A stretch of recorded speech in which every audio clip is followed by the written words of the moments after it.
Political power grows out of the barrel of a gun.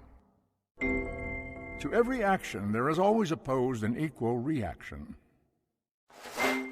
Victorious warriors win first and then go to war, while defeated warriors go to war first and then seek to win.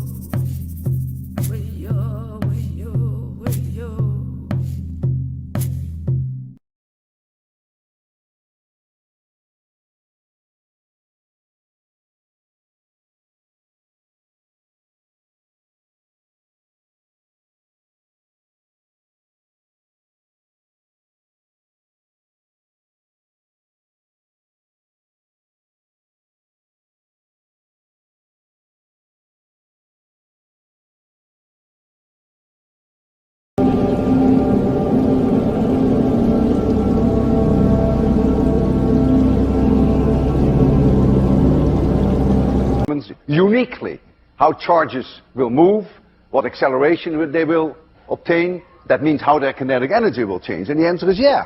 If you know the electric field everywhere in space, sure, then you can predict everything that happens with a charge in that field. But there are examples where the electric fields are so incredibly complicated that it is easier to work with equipotentials. Because the change in kinetic energy, as I will discuss now, really depends only on the change in the potential when you go from one point to another. So you will see very shortly that sometimes, if you're only interested in change of kinetic energy and not necessarily interested in the details of the trajectory, then equipotentials come in very handy. Never confuse U, which is electrostatic potential energy, with V, which is electric potential. This has unit joules, and this has unit joules per coulomb, which we call volts. If I have a collection of charges, pluses and minuses, U has only one value.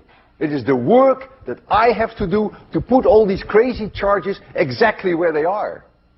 But the electric potential is different here, from there to there to there to there. If you're very close to a plus charge, you can be sure that the potential is positive. If you're very close to a negative charge, you can be sure that the potential is negative. But U has only one number. It's only one value. They're both scalars. Don't confuse one with the other.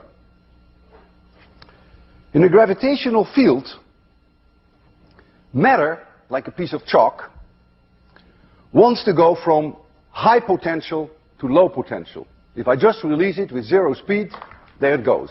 High potential to low potential.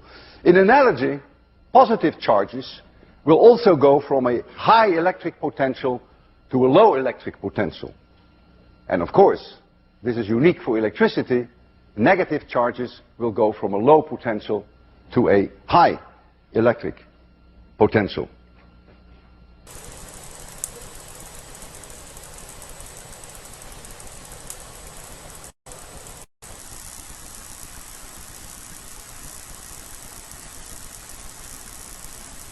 Captured lots of operations,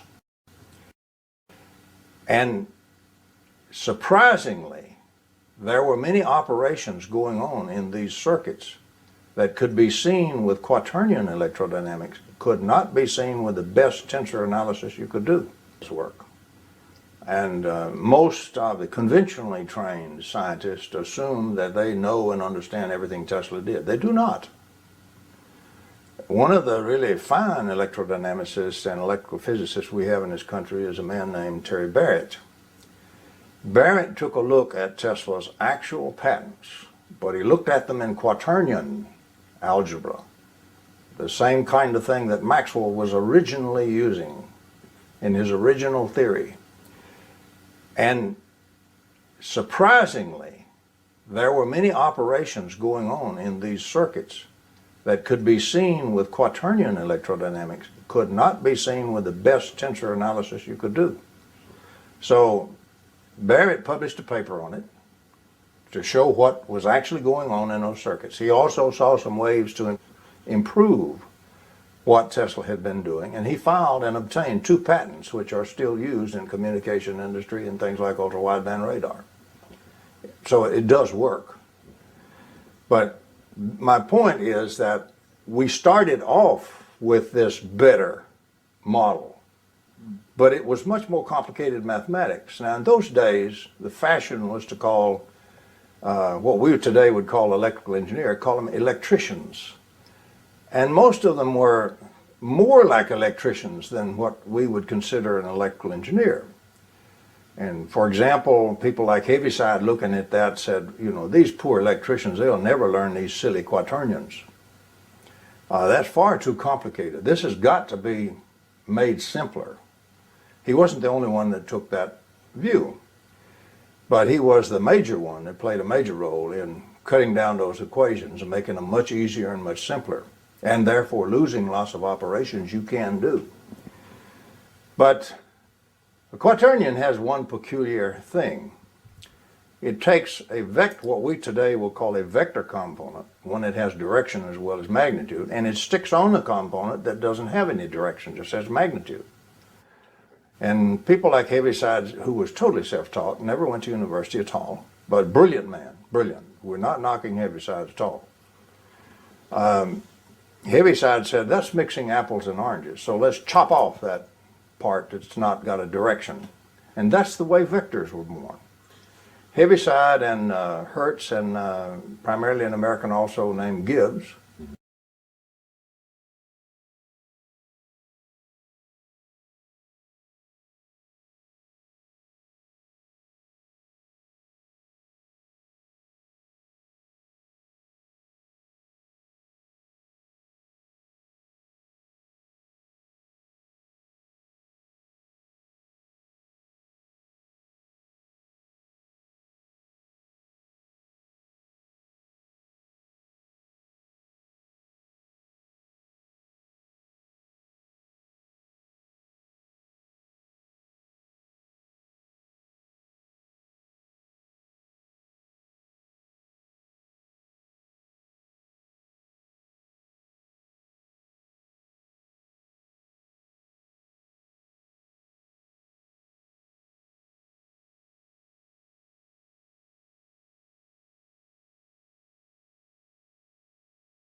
Dust, one of nature's mightiest multipliers, takes the golden dust from a trickle to a roar.